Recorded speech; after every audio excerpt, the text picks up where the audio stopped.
Hi friends, welcome to my style cooking channel. இன்றைக்கி நம்ம தமிழ் வருஷப்பிறப்பு ஸ்பெஷலாக 3 விதமான பிரசாதம் ரெசிபீஸ் எப்படி செய்கிறதுன்னு தான் பார்க்க போகிறோம். தமிழ் வருஷப்பிறப்பு அப்படின்னாலவே நம்ம சக்கரை பொங்கல், வடை, பாயசம் இதெல்லாம் கண்டிப்பாக நம்ம செஞ்சுடுவோம்ல. ஸோ ஆல்ரெடி பாயசம் ரெசிபி நான் அப்லோட் பண்ணிட்டேன். இன்றைக்கி நம்ம தலை கோவில் ஸ்டைலில் சக்கரை பொங்கலும், அதுக்கப்புறம் நல்லா கிறிஸ்பியாக பருப்பு வடை, தென் எண்ணெயே குடிக்காமல் நல்லா புசு புசுன்னு மெது வடை மிக்சியில் மாவு அரைச்சி எப்படி செய்கிறதுன்னு தான் பார்க்க போகிறோம். இந்த 3 ரெசிபியுமே பர்ஃபெக்டாக செய்கிறதுக்கு வீடியோக்கு இடையில நான் சின்ன டிப்ஸ்லாம் சொல்லியிருக்கேன். ஸோ வீடியோவை கொஞ்சம் கூட ஸ்கிப் பண்ணாமல் பாருங்கள். அப்போ தான் நான் சொல்லியிருக்க விஷயம் உங்களுக்கு டீட்டெயிலாக புரியும். ஓகே ஃப்ரெண்ட்ஸ், வீடியோக்குள்ளே போகிறதுக்கு முன்னாடி நீங்கள் இன்னும் நம்ம சேனல் மை ஸ்டைல் குக்கிங்காக சப்ஸ்கிரைப் பண்ணலை அப்படின்னா ப்ளீஸ் ஃப்ரெண்ட்ஸ் சப்ஸ்கிரைப் பண்ணிக்கோங்க. முக்கியமாக இந்த ரெசிபி உங்களுக்கு பிடிச்சிருந்து அப்படின்னா இந்த வீடியோக்கு ஒரு சின்ன லைக் கொடுத்துடுங்க. இந்த 3 ரெசிபீஸில் உங்களுக்கு ஏதாவது டவுட் இருந்துச்சு அப்படின்னா கமெண்ட்டில் என்கிட்ட கேளுங்க. இப்போ வாங்க ரெசிபிக்குள்ளே போகலாம். சக்கரை பொங்கல் செய்கிறதுக்காக ஃபஸ்ட்டு நம்ம அரிசியை ஊற வச்சுக்கலாங்க. ஒரு பவுலில் 1 கிளாஸ் அளவுக்கு பச்சரிசி சேர்த்துட்டு இப்போது இந்த அரிசியை ஒரு 2லேருந்து 3 டைம் நல்லா க்ளீனாக வாஷ் பண்ணிக்கோங்க. க்ளீனாக வாஷ் பண்ணதுக்கப்புறமா இந்த அரிசி ஊறதுக்கு தேவையான அளவுக்கு தண்ணி சேர்த்துட்டு இப்போது இந்த அரிசியை ஒரு அரை மணி நேரம் அப்படியே ஊற வச்சிடலாம். பச்சரிசியை நம்ம எந்த அளவுக்கு ஊற வைக்கிறோமோ அந்த அளவுக்கு சக்கரை பொங்கல் நல்லா தலை இருக்கும். அதே போல் ரைஸ் நல்லா குக் ஆகி வரும். அரிசி ஊறட்டும். அடுத்தது ஸ்டவ் ஆன் பண்ணிவிட்டு ஒரு குக்கர் வச்சுட்டு குக்கரில் 2 டேபிள் ஸ்பூன் நெய் சேர்த்துக்கோங்க. நெய் மெல்ட் ஆகி சூடானதுக்கு அப்புறமா இதில் ஒரு 10லேருந்து 12 முந்திரி பருப்பு சேர்த்துட்டு முந்திரி பருப்புடைய கலர் கோல்டன் ப்ரௌன் கலருக்கு சேஞ்ச் ஆகிற வரைக்கும் வறுத்து விட்டுக்கலாம். ஃப்ரெண்ட்ஸ், ஏற்கனவே நம்ம சேனலில் குக்கரை யூஸ் பண்ணாமல் ஓப்பன் பாட்டில் சக்கரை பொங்கல் எப்படி செய்யணுன்ற ரெசிபி நான் அப்லோட் பண்ணியிருக்கேன். அந்த ரெசிபியோட லிங்க் இந்த வீடியோ கீழே டிஸ்கிரிப்ஷனில் தரேன், செக் பண்ணி பாருங்கள். இப்போ பாருங்கள், முந்திரி பருப்போடைய கலர் கோல்டன் ப்ரௌன் கலருக்கு சேஞ்ச் ஆகியிருக்கு.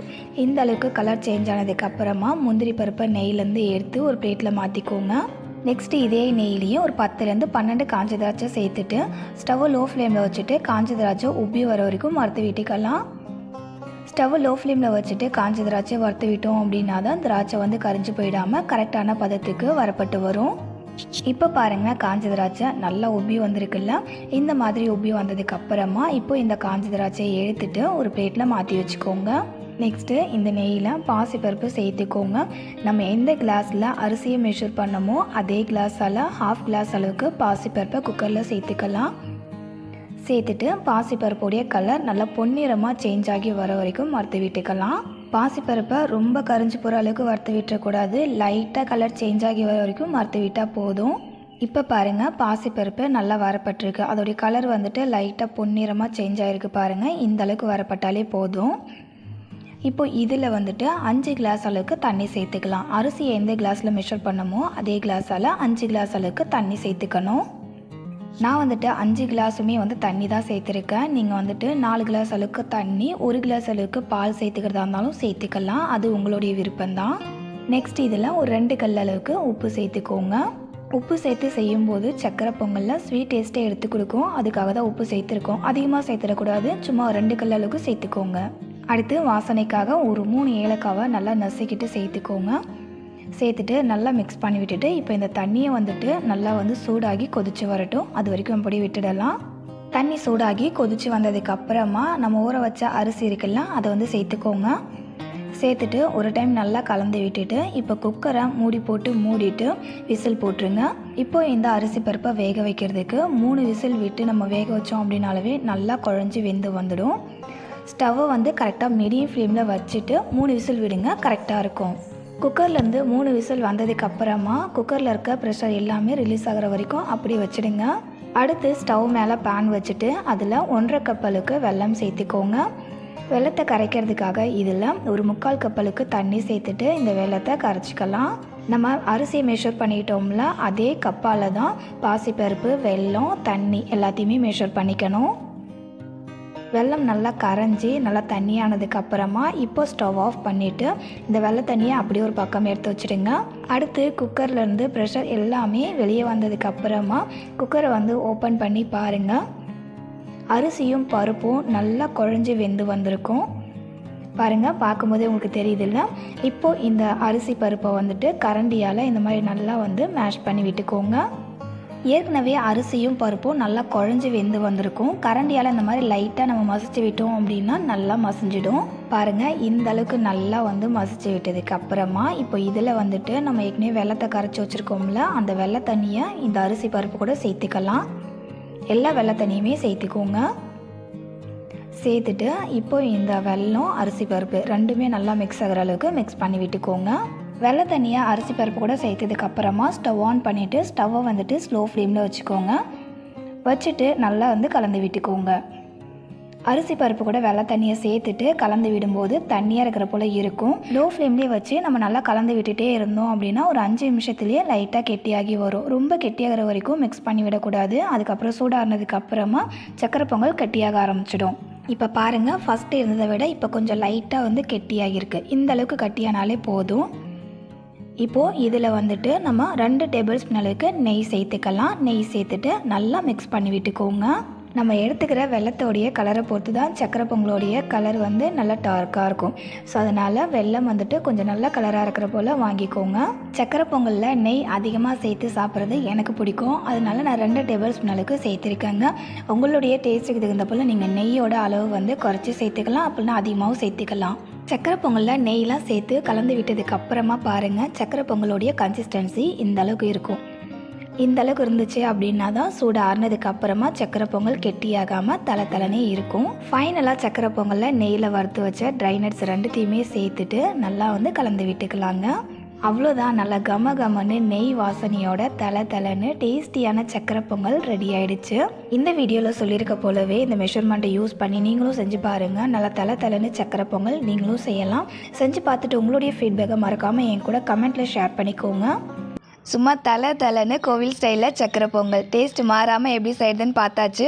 அடுத்தது நம்ம எண்ணெயே குடிக்காமல் வெளியே கிறிஸ்பியாகவும் உள்ள சாஃப்டாகவும் இருக்கிற பருப்பு வடை எப்படி செய்யுதுன்னு பார்க்கலாம்.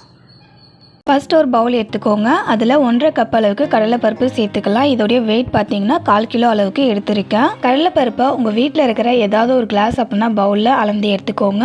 இப்போது கடலைப்பருப்பில் தண்ணி சேர்த்துட்டு கடலைப்பருப்பை நல்லா வாஷ் பண்ணி எடுத்துக்கலாம். கடலைப்பருப்பில் ஃபஸ்ட்டு தண்ணி ஊற்றி கழுவும் போது பாருங்கள், தண்ணி எந்த அளவுக்கு அழுக்காக இருக்குது அப்படின்னு இந்த தண்ணி நல்லா கிளியராக தெரியணும். அந்த அளவுக்கு கடலைப்பருப்பை வாஷ் பண்ணிக்கலாம். கடலைப்பருப்பை இந்த அளவுக்கு நல்லா க்ளீனாக வாஷ் பண்ணதுக்கு அப்புறமா கடலைப்பருப்பை ஊறதுக்கு தேவையான அளவுக்கு தண்ணி சேர்த்துட்டு இதை மூடி ஒரு 2 மணி நேரம் ஊற விட்டுடலாம். 2 மணி நேரம் ஊறினதுக்கு அப்புறமா பாருங்க, கடலைப்பருப்பை கையில எடுத்து உடைச்சு பார்த்தீங்கன்னா ஈஸியா உடைய வரணும். இந்த அளவுக்கு கடலைப்பருப்பு ஊறி இருந்தாலே போதுங்க. இப்போ இந்த கடலைப்பருப்பை ஒரு மிக்ஸி கப்ல மாத்திக்கலாம். பருப்பு வடை செய்கிறதுக்காக நம்ம கடலைப்பருப்பை ஊற வைக்கிறோம்ல, அது 2 மணி நேரத்துக்கு மேலே நம்ம ஊற வச்சுக்க வேண்டாங்க.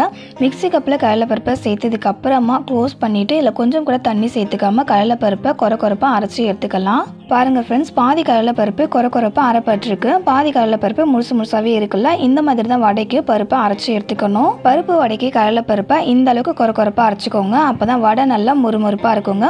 கடலைப்பருப்பை அரைச்சதுக்கு அப்புறமா இப்போ இந்த பருப்பை நம்ம ஒரு பாத்திரத்தில் மாற்றிக்கலாம். இந்த கன்சிஸ்டன்சிலே மீதம் இருக்கிற கடலைப்பருப்பையும் அரைச்சிட்டு இந்த பாத்திரத்தில் மாற்றிக்கலாம். ஃப்ரெண்ட்ஸ், ஏற்கனவே நம்ம சேனலில் மெதுவடைக்கு மிக்சியில் மாவு அரைச்சி கொஞ்சம் கூட எண்ணெயே குடிக்காமல் நல்லா சாஃப்டாக கிறிஸ்பியாக வரதுக்கு என்னெல்லாம் பண்ணணுன்ற டிப்ஸோட நான் வீடியோ அப்லோட் பண்ணியிருக்கேன். அந்த ரெசிபியோட லிங்க் டிஸ்கிரிப்ஷனில் தரேன், செக் பண்ணி பாருங்கள். எல்லா கடலைப்பருப்பையுமே அரைச்சிட்டு ஒரு பாத்திரத்தில் மாற்றினதுக்கு அப்புறமா இதில் 3/4 டேபிள் ஸ்பூனுக்கு உப்பு சேர்த்துக்கோங்க.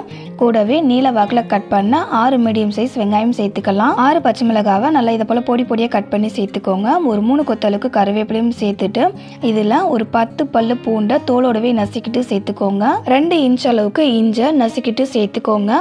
கூடவே 2 டேபிள் ஸ்பூனுக்கு பெருஞ்சீரகம் சேர்த்துக்கலாம். வடையோட சூடு ஆறுனதுக்கு அப்புறமும் வடை நல்லா மொறுமொறுப்பாக இருக்கிறதுக்கு இது கூட ஒரு 1/4 கப் அளவுக்கு அரிசி மாவு சேர்த்துக்கலாம். நம்ம கடலைப்பருப்பு அளந்து எடுத்தோம்ல, அதே கப்பாலே 1/4 கப் அளவுக்கு அரிசி மாவு சேர்த்துக்கோங்க. நான் வறுத்த பச்சரிசி மாவு தாங்க சேர்த்துருக்கேன். இதுக்கு பதிலாக நீங்கள் புழுங்கல் அரிசி மாவு இருந்தாலும் சேர்த்துக்கலாம். அப்படி இல்லைன்னா கடையில் விற்கும்ல இடியாப்ப மாவு, அதுவாக இருந்தாலுமே சேர்த்துக்கலாம். லாஸ்ட்டாக இது கூட ஒரு 1/4 டேபிள் ஸ்பூன் அளவுக்கு பெருங்காயத்தூள் சேர்த்துட்டு இந்த கடலைப்பருப்பு கூட நம்ம சேர்த்துக்கிட்ட எல்லா இன்க்ரீடியண்ட்டுமே நல்லா மிக்ஸ் ஆகிற அளவுக்கு மிக்ஸ் பண்ணி விட்டுக்கலாம். ஃப்ரெண்ட்ஸ், பருப்பு வடை அரிசி மாவு சேர்க்காமல் செஞ்சோம் அப்படின்னாலே நல்ல மொறுமொறுப்பாக இருக்கும். ஆனால் அதோடைய சூடு ஆறுனதுமே பார்த்தீங்கன்னா வெளியே மொறுமொறுப்பாக இல்லாமல் சாஃப்டாக ஆகிடும். இதுவே நீங்கள் அரிசி மாவு சேர்த்து செஞ்சீங்க அப்படின்னா சூடு ஆறுனதுக்கு அப்புறமும் நல்ல மொறுமொறுப்பாக இருக்கும். ஃப்ரெண்ட்ஸ், இந்த பருப்பு வடை செய்கிறதுக்காக பார்த்தீங்கன்னா நம்ம கடலை பருப்பு அரைச்சோம்ல, அப்பயுமே இதில் வந்து தண்ணி சேர்த்துக்க கூடாது. அதே போல் இப்போ மாவு வந்து பிசைஞ்சு விடுறோம்ல, இப்போ கூட இதில் தண்ணி சேர்த்துக்கவே கூடாதுங்க. கடலை பருப்பை நல்லா ஒன்றா மிக்ஸ் ஆகிற அளவுக்கு மிக்ஸ் பண்ணி விட்டதுக்கு அப்புறமா இப்போ இதிலேருந்து கொஞ்சமாக அந்த பருப்பு மாவை எடுத்து உருண்டை பிடிச்சி பாருங்கள். உருண்டை பிடிச்சி பார்த்தீங்க அப்படின்னா இந்த அளவுக்கு பிடிக்க வரணும். இது வந்து பர்ஃபெக்டான கன்சிஸ்டன்சி. உருண்டை பிடிக்கும் போது கொஞ்சம் கூட உடையாம நல்லா கரெக்டாக உருண்டை பிடிக்கிறதுக்கு வருது பாருங்க. இந்த மாதிரி தான் இருக்கணும் மாவோடைய கன்சிஸ்டன்சி. இப்போ இதுல இருந்து கொஞ்சமா மாவு எடுத்து உருண்டை பிடிச்சிட்டு 2 கைக்கு நடுவில் அந்த மாவை வச்சு வடை போல தட்டிக்கலாம். உருண்டையை பிடிச்சிட்டு உள்ளங்கையில வச்சதுக்கு அப்புறமா பாருங்க, இந்த 2 கையாலுமே வந்துட்டு லைட்டா ஒரு ப்ரெஸ் பண்ணீங்க அப்படின்னாலே போதும், வடை ஷேப்க்கு வந்துடும். இப்போ இதே போலவே மீத இருக்கிற எல்லா மாவுலையுமே நம்ம வடை தட்டி எண்ணெயில போட்டு சுட்டு எடுத்துக்கலாம். வடை சுட்டு எடுக்கிறதுக்காக ஸ்டவ் ஆன் பண்ணிவிட்டு ஒரு வானல் வச்சுட்டு அதில் வடை சுட்டு எடுக்கிறதுக்கு தேவையான அளவுக்கு எண்ணெய் சேர்த்துட்டு எண்ணெயை சூடு பண்ணிக்கலாம். எண்ணெய் சூடாயிடுச்சான்னு பார்க்கறதுக்கு கொஞ்சமாக வடை மாவு எடுத்து எண்ணெயில் போட்டு பாருங்கள். எண்ணெயில் போட்டதுமே மாவை சுற்றி நல்லா இந்த மாதிரி பபுள்ஸ் வருதில்ல, இந்த அளவுக்கு எண்ணெய் சூடாக இருக்கணும். இப்போ ஸ்டவ்வை மீடியம் ஃப்ளேமில் வச்சுட்டு நான் ஏற்கனவே சொன்னது போல் மாவை வடை மாதிரி தட்டி எண்ணெயில் போட்டுக்கலாம். வடையை சுட்டு எடுக்கிறதுக்கு ஃபஸ்ட்டு எண்ணெயை நல்லா சூடு பண்ணிடணும். அதுக்கப்புறமா ஸ்டவ்வை மீடியம் ஃப்ளேமில் வச்சு நீங்கள் வடை சுட்டு எடுத்தீங்க அப்படின்னா வடை நல்லா உள்ள வரைக்குமே வெந்து வெளியே நல்ல ஒரு பர்ஃபெக்டான கலரில் சேஞ்ச் ஆகி வரும். மாவை எண்ணெயில் சேர்த்ததுமே உடனே திருப்பி விட்டுடாதீங்க. ஒரு 5 நிமிஷம் வேகட்டும். அதுக்கப்புறமா நம்ம திருப்பி போட்டு இன்னொரு பக்கம் வேக வச்சுக்கலாம். ஃப்ரெண்ட்ஸ், இந்த வீடியோவில் சொல்லியிருக்க போலவே பருப்பு வடை ஒரு முறையாவது நீங்கள் செஞ்சு பாருங்க. கண்டிப்பாக வீட்டில் இருக்கவங்க எல்லாருமே எப்படி இந்த அளவுக்கு நல்ல மொறுமொறுப்பாக வந்ததுன்னு உங்களை கேட்பாங்க. அந்த அளவுக்கு நல்ல மொறுமொறுப்பாக செம்ம டேஸ்டியாக இருக்கும். வடை ஒரு பக்கம் வெந்து வந்ததுக்கு அப்புறமா மறுபக்கம் திருப்பி போட்டு இன்னும் ஒரு 5 நிமிஷம் வேக வச்சுக்கலாம். ஃப்ரெண்ட்ஸ், ஏற்கனவே நம்ம சேனலில் நிறைய விதமான ஸ்நாக் ரெசிபிஸ் நான் அப்லோட் பண்ணியிருக்கேன். அந்த ரெசிபியோட லிங்க் எல்லாத்தையுமே டிஸ்கிரிப்ஷனில் தரேன். உங்களுக்கு தேவைப்பட்டுச்சுன்னா செக் பண்ணி பாருங்க. ஃப்ரெண்ட்ஸ், இப்போ பாருங்க, வடையோட கலர் சேஞ்ச் ஆகி வடை நல்லாவே வெந்து வந்திருக்கு. இப்போ நம்ம எண்ணெயிலேருந்து வடையை எடுத்துடலாம்.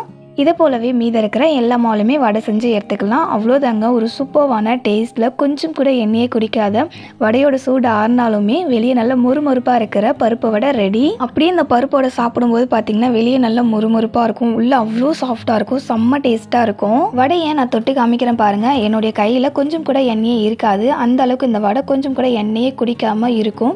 அதே சமயம் வடை எந்த அளவுக்கு நல்ல முறுமுறுப்பாக வந்திருக்குன்றதையும் நான் உங்களுக்கு காமிக்கிறேன். வடையோட மேல் பக்கத்தில் கத்தியை வச்சு நான் காமிக்கிறேன் பாருங்க. அதுல இருந்து வர சவுண்ட்லயே உங்களுக்கு தெரியும் வடை எந்த அளவுக்கு நல்லா முறுமுறுப்பா இருக்கு அப்படின்றது. ஃப்ரெண்ட்ஸ், இந்த பருப்பு வடை ரெசிபியை உங்களுக்கு பிடிச்சிருந்து அப்படின்னா இந்த வீடியோக்கு ஒரு லைக் பண்ணிக்கோங்க. உங்க ஃப்ரெண்ட்ஸ் அண்ட் ரிலேட்டிவ்ஸ்க்கும் ஷேர் பண்ணிக்கோங்க. அவங்களுக்கும் ரொம்பவே யூஸ்ஃபுல்லா இருக்கும்.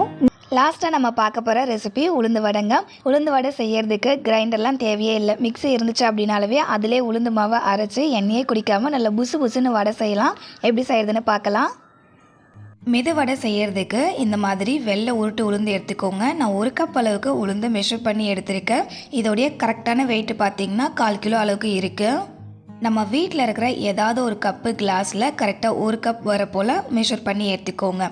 இப்போ இந்த உளுந்தை வந்துட்டு நல்லா தண்ணி ஊற்றி க்ளீனாக வாஷ் பண்ணி எடுத்துக்கலாம்.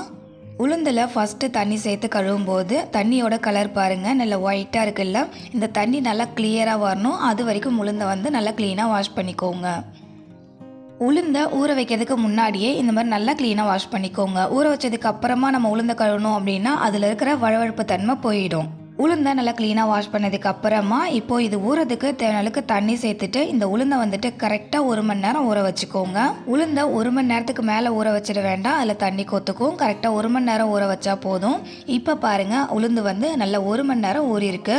உளுந்த கையில் எடுத்து இந்த மாதிரி கட் பண்ணி பார்த்தீங்க அப்படின்னா நல்லா சாஃப்டாக கட் ஆகணும். இப்போ உளுந்தை நல்லாவே ஊறிருக்கு அப்படின்றத நீங்கள் தெரிஞ்சுக்கலாம். மெதுவடை கல் மாதிரி இல்லாமல் நல்லா சாஃப்டாக புசு புசுன்னு வர்றதுக்கு ஒரு சின்ன டிப் சொல்கிறேங்க. நம்ம உளுந்தை வந்துட்டு 1 மணி நேரம் ஊற வச்சதுக்கு அப்புறமா இந்த உளுந்தை வந்துட்டு ஒரு 10 நிமிஷம் ஃப்ரீசரில் வச்சு சில் பண்ணி எடுத்துக்கலாம். ஃப்ரிட்ஜில் வச்சும் இந்த உளுந்தை நம்ம சில் பண்ணிக்கலாம். ஆனால் கூலிங் ஆகிறதுக்கு ரொம்ப டைம் எடுத்துக்கும். இதுவே ஃப்ரீசரில் ஒரு 10 நிமிஷம் வச்சோம் அப்படின்னாலே உளுந்து வந்து நல்லா சில்லுன்னு ஆகிடும். இந்த மாதிரி உளுந்து ஊறினதுக்கு அப்புறமா ஒரு 10 நிமிஷம் ஃப்ரீசரில் வச்சு சில் பண்ணிவிட்டு அதுக்கப்புறமா நம்ம மிக்ஸி கப்பில் சேர்த்து இந்த உளுந்தை அரைச்சோம் அப்படின்னா மிக்ஸி கப்பு சூடாகாமல் இருக்கும். நமக்கு உளுந்து மாவும் வந்து நல்லா சாஃப்டாக அரைஞ்சு வரும். மாவுமே வந்துட்டு நமக்கு நிறைய கிடைக்கும். உளுந்தை 10 நிமிஷம் நல்லா சில் பண்ணதுக்கு அப்புறமா இந்த உளுந்தில் இருக்க தண்ணியை மட்டும் தனியாக எடுத்து வச்சுடுங்க. இந்த தண்ணியை ஊற்றி தான் உளுந்து அரைக்க போகிறோம். அதனால் தண்ணியை பத்திரமா எடுத்து வச்சுக்கோங்க.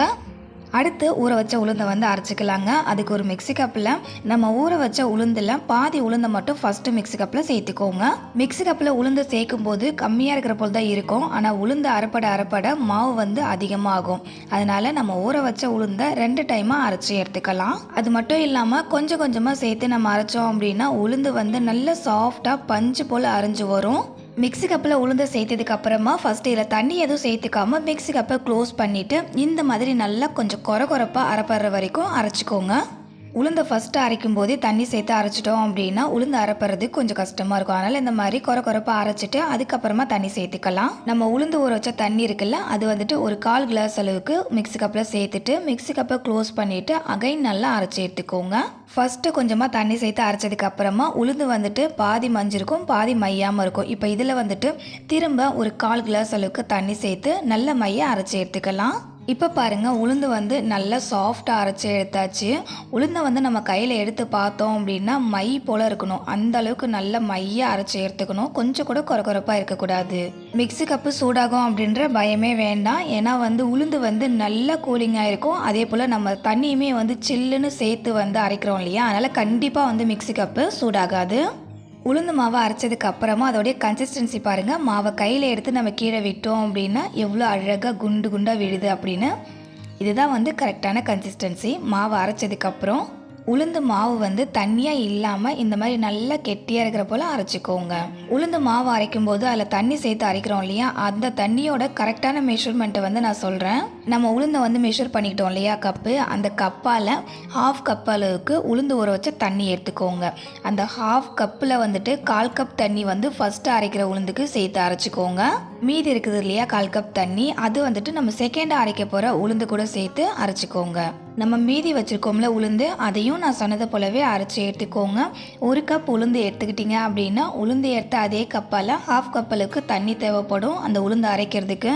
ஃப்ரெண்ட்ஸ், இந்த வீடியோவில் சொல்லியிருக்க மெஷர்மெண்ட்டை கொஞ்சம் கூட மாறாமல் அப்படியே ஃபாலோ பண்ணி செஞ்சு பாருங்கள். உங்களுக்கு மெதுவடை வந்துட்டு நல்ல பஞ்சு போல் சாஃப்டாக கொஞ்சம் கூட எண்ணெயே குடிக்காமல் வரும். அடுத்து இந்த வடை மாவில் சேர்த்துக்கிறதுக்காக 3 பெரிய சைஸ் வெங்காயம் எடுத்திருக்கேன். வெங்காயத்தை வந்துட்டு இந்த மாதிரி குறுக்கு வடத்தில் கட் பண்ணிவிட்டு பொடியாக அந்த மாதிரி கட் பண்ணிக்கோங்க. அடுத்து மாவில் சேர்த்துக்கிறதுக்கு 3 பச்சை மிளகாய் எடுத்திருக்கேன். அதையும் இந்த மாதிரி சின்னதாக கட் பண்ணி வச்சுக்கோங்க. 1.5 இன்ச் அளவுக்கு இஞ்சி எந்த அளவுக்கு நல்ல பொடியை கட் பண்ண முடியுமோ அந்த அளவுக்கு நல்ல பொடியை கட் பண்ணிக்கோங்க. வடைக்கு இந்த இஞ்சி வந்து நல்ல ஒரு ஃப்ளேவர் கொடுக்கும். நம்ம அரைச்ச உளுந்து மாவு இருக்குல்ல, அதை வந்துட்டு கையால் இந்த மாதிரி நல்லா வந்து மிக்ஸ் பண்ணி விடுங்க.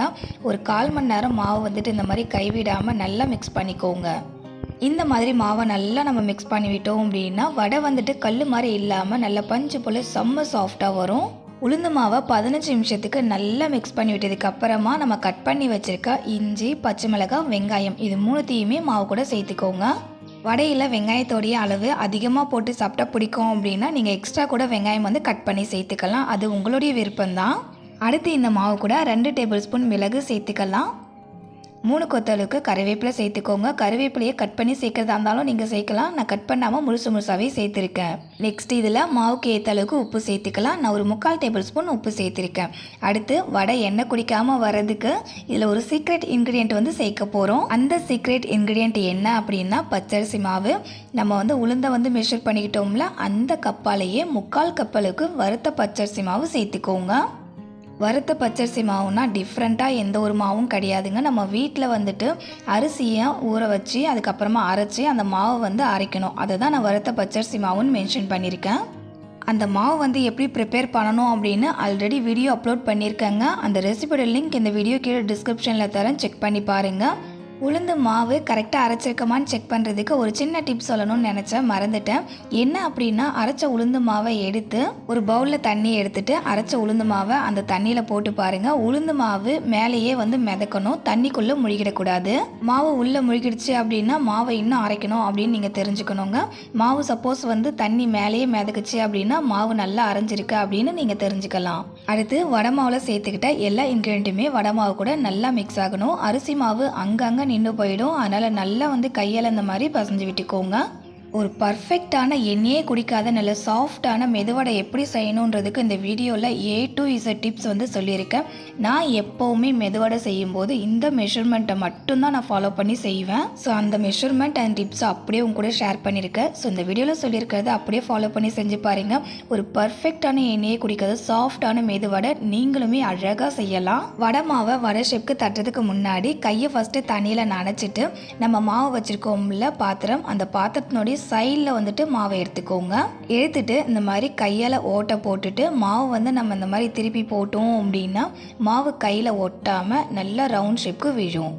வடை மாவை கையில் எடுத்து எண்ணெயில் போடுறதுக்கு பயமாக இருந்துச்சு அப்படின்னா இந்த மாதிரி கரண்டியை வந்து தண்ணியில் நனைச்சிட்டு அது மேலே வந்து மாவு வச்சுட்டு நடுவில் வந்து ஓட்டை போட்டுருங்க. ஓட்டை போட்டுட்டு இதை அப்படியே நம்ம எண்ணெயில் போட்டோம் அப்படின்னா கரண்டியில் ஒட்டாமல் ரவுண்ட் ஷேப்க்கு விழும். அவ்வளோதான், மெதுவடை செய்கிறதுக்கு மாவு சூப்பராக ரெடி பண்ணியாச்சுல. நான் சொன்னது போலவே வடை மாவை கையில் எடுத்து வடையை எண்ணெயில் போட்டுக்கலாம். வடை சுட்டு எடுக்கிறதுக்காக ஃபஸ்ட்டு ஸ்டவ் ஆன் பண்ணிவிட்டு ஒரு பேனில் எண்ணெய் சேர்த்துக்கோங்க. எண்ணெய் சேர்த்துட்டு எண்ணெயை சூடு பண்ணிக்கோங்க. எண்ணெய் சூடாயிடுச்சான்னு பார்க்கறதுக்காக கொஞ்சமாக வடை மாவை எடுத்து எண்ணெயில் போட்டிங்க அப்படின்னா வடை மாவை எண்ணெயில் போட்டதுமே மாவை சுற்றி நல்லா பபிள்ஸ் வருது பாருங்கள். எண்ணெய் நல்லா சூடாயிருக்கு. இப்போ வந்துட்டு ஸ்டவ்வை மீடியம் ஃப்ளேமில் மாற்றிக்கோங்க. எண்ணெய் இந்தளவுக்கு சூடானதும் நம்ம ரெடி பண்ணி வச்சுருக்க வடை மாவை கையில் வந்து எடுத்து ரவுண்ட் ஷேப்பில் தட்டி ஓட்டை போட்டுட்டு அந்த மாவை அப்படியே எண்ணெயில் சேர்த்துடுங்க. எவ்வளோ அழகாக மாவு ரவுண்ட் ஷேப்பில் விழுதுன்னு பார்த்தீங்கல்ல. நான் சொன்னது போலவே அழகாக இந்த வடை மாவை தட்டி எண்ணெயில் சேர்த்துக்கோங்க. வடை மாவை எண்ணெயில் போட்டு ஒரு 2 மினிட்ஸ் அப்படியே விட்டுடுங்க. வடையோட அடிப்பக்கம் வந்துட்டு கொஞ்சம் லைட்டாக கலர் சேஞ்ச் ஆகும். அந்த மாதிரி கலர் சேஞ்ச் ஆனதும் வடையை வந்துட்டு மறுபக்கம் திருப்பி போட்டு வேக வைங்க. உளுந்து வடையை பொறுத்த வரைக்கும் ஒரு பக்கம் வெந்ததுக்கு அப்புறமா இன்னொரு பக்கம் திருப்பி போட்டு வேக வச்சுக்கலாம் அப்படின்னு விட்டோம் அப்படின்னா ஒரு பக்கம் மட்டும் மாவு வந்து நல்லா உப்பி வரும், இன்னொரு பக்கம் உப்பி வராமல் அப்படியே தட்டையாக ஆகிடும். வடையை நான் திருப்பி விடும்போது பாருங்கள் அந்த கலர் வந்துட்டு எந்த அளவுக்கு லைட்டாக சேஞ்ச் ஆகிருக்கு அப்படின்னு. இந்த அளவுக்கு லைட்டாக சேஞ்ச் ஆனதுமே வடையை வந்து திருப்பி விட்டு வேக வைக்கணும். இந்த மாதிரி பண்ணும்போது வடை 2 பக்கமே நல்லா உப்பி வெந்து வரும். வடையை திருப்பி விட்டதுக்கு அப்புறமா திரும்ப வடை வந்து லைட்டாக கலர் சேஞ்ச் ஆகிற வரைக்கும் அப்படியே வேக வச்சுக்கோங்க.